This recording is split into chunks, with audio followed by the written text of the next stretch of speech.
Hi guys, here we are with another Scost visual log. This time we're looking back at Wave 9, and for attack wing that brings us to the Riemann Warbird, the Scimitar, which was one of the redeeming features of Nemesis. As you can see, it's a good model. It's a very good model. This was one of the first ones that I got when I started expanding from the starter pack. And as a model, it is pretty impressive. It's still, I think, one of the very, very few, if only, models that you can get of the Scimitar at the moment, because I know even Eagle Moss haven't done one because of the complexity of this design. So what we'll do is just have a closer look at the model itself. So as you can see, there is quite a bit of detail on her, all the way around. There's some really nice panel detailing, as you can see from just getting it in the light, across the wings, across the underside, and across the other wing. So she does look really, really nice. They've gone to quite a bit of effort with this one, and I think it's paid off, especially in the colour scheme. This sort of dark colour scheme that you've got with those sort of blue highlights. It really works, and it really does bring out the best in probably one of the better models that they've done, and probably one of the largest models that they've done. Just for a bit of scale idea, that's your Enterprise D model. And just put your Scimitar down beside it, you can see that she is definitely wider, not longer. So you just fill out the pack when you get her as well. But yeah, a really nice model, good detail on there across the surface. It's a shame that there's not a bit more detail, to be honest, but I think it's quite nice that the wings actually do sit at the right level, and the peg's in the right place. So it's a nice ship to look at. But let's move on to have a look at the stats. It is one of the more powerful ships that you can get in attack wing. So if we take a look at the features on here, we can see that the Scimitar itself has a 6 attack, a 2 on defense, a 7 hull, and a 4 shields. It is a really powerful ship. You've got 38 points a ship here to start off with. So if you're playing a 40 or 50 point game, you're not going to get a lot for your money if you're doing that 40, 50 points per ship. Really, the only more powerful things in this, and correct me if I'm wrong, are the Borg ships. So I know that the Borg Queen's vessel, for example, is 42 points. You aren't seeing a lot of difference in the stats. I think you've got some more shields, and probably a little bit more on the hull. I think it's actually more shields that you're gaining, thinking back to the Borg ones. But this is one of the most powerful things you've got. You've got your evade, you've got your target lock, you've got your cloak, and also your sensor echo features, 2 tech upgrades, 2 weapons, and a crew upgrade as part of your ship. And the unique action for the Scimitar: after you attack while cloaked, you may place an auxiliary power token beside your ship to keep your cloak from flipping to its red side. So it's pretty much exactly the same situation as you've got with Chang's Bird of Prey. You're gaining yourself an auxiliary power token just so you can you can attack effectively while cloaked, as you would have done with Chang's Bird of Prey, which was in a later wing. But yeah, a stupidly powerful ship, and also pretty quick. So you've got, the only red maneuver you've got here is that about at 4. You have got a full range of movement at 3, but really at 2 and 1 you've got very little to move around, but you've got a lot of speed. You can get yourself in and out of trouble quite quickly getting up to that 6, and also the fact that it's not got any auxiliary power token reds at these higher speeds mean you've got a lot of maneuverability. Well, a lot of speed, not a vast amount of maneuverability here. So it is effectively like turning a truck in a cul-de-sac. So yeah, horribly quick, but very, very little movement. You're only going to really do anything at about the 3 stage, and then you've got that 4 about turn, which is cracking considering the amount of power you've got to use just from this as a base model. Just a comparison, the generic version of the ship does lose 1 shield, also loses one of your tech upgrades for 36 points, and you lose, of course, the unique action. Talking of captains for this one, unsurprisingly, you have Shinzon, we have the Viceroy, and we also have Hiran. There is the generic one as well, which is this one, but we're really not fussed about the generic ones. We like to talk about the features. Shinzon is a very, very high 9-pointer. Let's just pop these 2 to the top and bring Shinzon in. Unusual captain skill of 9. I think it's him and Picard from the TNG Enterprise D who've got the 9 skills. So Shinzon also costs you 6. He gives you the elite action. He is unique. During the Gather Forces stage of Step Up, instead of purchasing an elite upgrade as normal for Shinzon, you can spend 4 squadron points to place up to 4 Romulan elite upgrades face down beside this card. This card remains face down. These cards, remain face down until you decide to use one of them.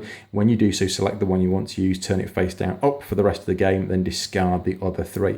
So effectively, you have an option to use any of 4 elite actions at any point during the game. So you don't have to just stick to one. You've got a range of 4 to pick yourself from, but you are going to lose the other 3 once you use that 4.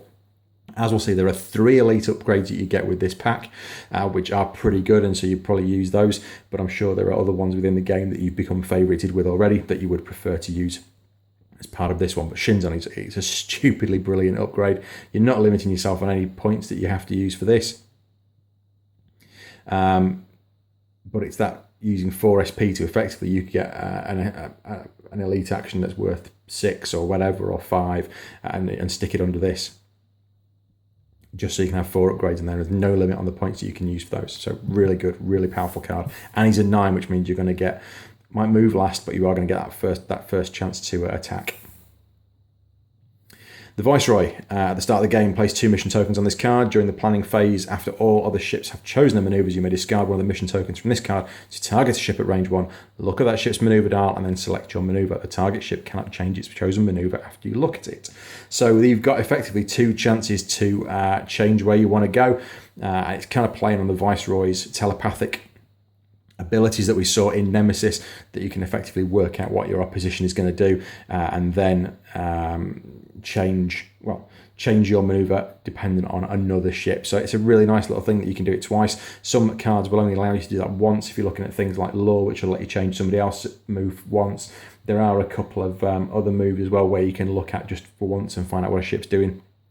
But this is great. Also, he's got a captain skill of 5, mid-range, but he is going to cost you only 3 points. So it is quite a nice little card to use.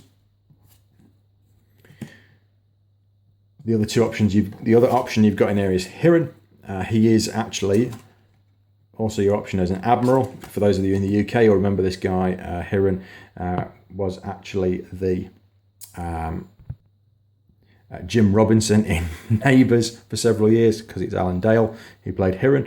And his action, whether you are a captain or an admiral, which he does +1 onto the captain skill, so he is a 2 but does +1 if you have a captain on the ship and have him as an admiral. You can disable one of your crew upgrades to gain 1 attack die this round. So you can disable a crew upgrade. You go up to 7 dice if you were using it on the Scimitar, which is a stupid amount of dice to be rolling. So I said it becomes one of the most powerful ships within the fleet. It's nice as well because you're not paying a lot of money for this captain, and it's only a crew upgrade, so you can re-enable it at any time, and then you've got 7 dice still to use. So very, very nice to play with that one. Moving on, we will now look at those elite actions which we get with this one. So there are 3 in the pack. You have 2 which cost you 3 points, which is Full Stop and Target Weapon System, and 5 point, which is Attack Pattern Shinzon Theta. So let's take a look at Full Stop. So with Full Stop, during the activation phase, after you reveal your chosen maneuver, you may discard the card to ignore that maneuver and not move. You may still take an action during the perform action step, which is great because if you think about it, if you're using a captain like Shinzon, you've got this as one of your 4 that you can use. You can just pop this out. You're going to be moving last with a captain skill of 9, so you can then see what everybody else does. And if you don't want to move, just don't. It's going to mean that you've got an option then that you can probably launch quite a serious attack. You could probably then pop out that 6 attack dice and give somebody quite a pasting. And hopefully you might be able to use some maneuvers to get you out of there as well as a free action or an option to roll in later. But it's still giving you that option to really just get yourself in the right position, in the right place to perform quite a heavy action. And particularly looking at one of the weapons that you get with this pack, that would probably be the perfect time to use it. Okay. Next one up, we've got Target Weapon Systems. With this one, if you damage an opponent's hull with a critical damage, you may immediately discard this card to search the damage deck for munitions failure or a weapons malfunction card. Instead of drawing a random damage card, reshuffle the damage deck when you're done. So you are effectively playing a way in which you can select the worst damage that you could possibly get and stop those weapons from working on that opposition ship for the cost of 3 SP. Again, just think if you've got this within your armory and you can pull this one out whenever you want to with shins on. Even if you didn't, it's still a great one to have because you can pick out probably the worst damage cards that you can find within the damage deck and stop that enemy ship in its tracks, and then pull out some of the heavier stuff that you've got on the ship, again depending on what points you're playing. So nice piece of kit to use there. Even if you're using it on a smaller Romulan ship, I would have thought, or even a ship of your choice, but I play in Fraction Pure. Definitely a great one for the Romulans to have in their arsenal. Final one is attack pattern Shins on Theta. During the deal damage step of the combat phase, if you hit your opponent's ship, you may discard this card to add 1 additional damage to that ship's shields, if possible, for every uncancelled critical damage result, which is great. I don't seem to have a lot of luck with dice, so I don't tend to have a lot of critical damage, as opposed to my dad, who has tons of luck and gets loads of critical damage hits, which is fantastic. So for this, if he was playing as Romulans, he would probably be very, very happy. So he would be adding an extra damage to the ship's shield, so you're going to be taking those shields down pretty quickly if you're using attack pattern Shins on Theta. And especially if you are using 6 attack dice, you've got a pretty good odds of pulling a few critical damage results out of there, especially if you're going to be uncancelled. 5 points on this one. It is a discard for it, but you can do some serious damage with that one. So I quite like that one. I quite like it. In fact, as you might have gathered, I quite like the entire pack here. Let's move on to the only crew upgrades you actually get with this one, which is great because you've only got 1 crew slot, which is a Reman boarding party. 4 points for this one. If your ship's not cloaked, disable all of your remaining shields and target a ship at range 1 to 2 that is not cloaked and has no active shields. Discard this card and disable all the upgrades on the target ship. That is a beast of an option here for 4 points. So you can, if you've got a ship that is quite upgrade heavy, has a lot of heavy weapons, imagine going up against something like a Borg ship where they've got a lot of crew, there's a lot of crew, a lot of Borg upgrades that are quite integral to a lot of the fighting for the Borg. You could just clean that out in one go. And just do it. But again, it's quite situational. It's got to be not cloaked, and it doesn't have to have it. It's got to not have, sorry, bad English, any active shield. So you are being really situational on what this is going to, when you're going to use this. If you're using this, and my thoughts are I would end up using it against the Klingons because my dad plays a lot of Klingons. I would be very, very pushed to use this card if I was playing as the Romulans because he does use the cloak quite a bit to get himself in and out of situations. So I would find it very hard to get that, and also the fact that he probably still have his shield active, or one or the other. So yeah, it's a bit of a pain in the posterior to get that one to work for me. But yeah, I can see it being useful against maybe Independence, particularly against Federation ships, for 4 points. Quite a nice one. Let's look at the tech options for this one. So there are 2. They are secondary shields and improved cloaking device. The improved cloaking device is a unique one to the Rim Warbird. If you put it on the other ship, it costs you 5 extra points. If you have the cloak icon in your action bar, you may perform a cloak action even if you have no active shields, or if there is an auxiliary power token beside your ship. So it's great. You can effectively cloak at any point. It can be it'll be the only action that you'll be able to do if you have an auxiliary power token sitting on your ship. So it is very useful to have as a backup, just again to get yourself out of any situations if you are taking a bit of a pounding. And being a larger ship, you are very likely that you will take a bigger pounding first because you're going to be one ship that's going to cause everybody else problems. So this one would certainly help you. 5 points, no discard on this. It's just one that can sit there and be a continuous upgrade on your ship. So it's not as if you can only use this once. Secondly, secondary shields at the start of the game. Place 3 shield tokens on this card. During the end phase, if you have fewer total shields, active and or disabled, than your starting shield value. Remember, 1 shield from this card and add it to your ship. If your ship is cloaked, you may choose to add the extra shield as a disabled shield. Again, only purchased for the Riemann Warbird. It means that you are, it's almost like ablative hull armor, regenerative shielding. It means that you've got a little bit of a storage in there to either take a bit of extra damage and be able to just build those shields back up, so you're going to last a bit longer in a fight. Understandably, it's going to cost you 6 points. Once you've used those 3 shield tokens off that, you're pretty much going to disable that card. It's not going to have much use, but you are turning your hull, well, your shields are effectively going up from 4 to 7. So they'd be the same as your hull. So you've got effectively 14 points to play with for the sake of 6 on your SP with that one. Quite a powerful piece of kit. Again, goes well with all the other massive weaponry and tech pieces that you're getting with the Scimitar. It's one of the reasons I got this one, because it was such a big and powerful vessel. I really was interested in seeing how it would play against other ships, and to be honest, it absolutely obliterates a lot of stuff that I've put against it. Finally, we have 2 upgrades which are for your weapons, which are photon torpedoes and also your Thaleron weapon. So you kind of look at photon torpedo and go, okay, 5 points, might as well just use my primary weapon, which is 6. Remember though, you can only fire your primary weapon from your forward arc. The Scimitar does have a rear firing arc, as we can see there from the dotted line. There's your rear arc, there's your forward arc, rear arc, forward arc, rear arc, forward arc. So what they've done with this one is, again, it works exactly the same. You spend your target lock, you disable the card, but if you fire it from the Riemann Warbird, you are getting 2 attack dice, so it's going up from a 5 attack to a 7 attack. You will again disable it, and it is going to cost you 6 points, which is a standard cost of a photon torpedoes. But it's nice that this is specific to the pack, that you are getting a bit more of an advantage using your photon torpedoes from this ship, that you are going to get 7 attack die against an opponent. So if you're playing a 50-point game, I say this is a pretty essential card. It's going to give you that extra 1 point. Imagine coupling that with something like attack pattern Shins on Theta, where you're looking for those critical damage cards. You're going to cause some quite horrific damage.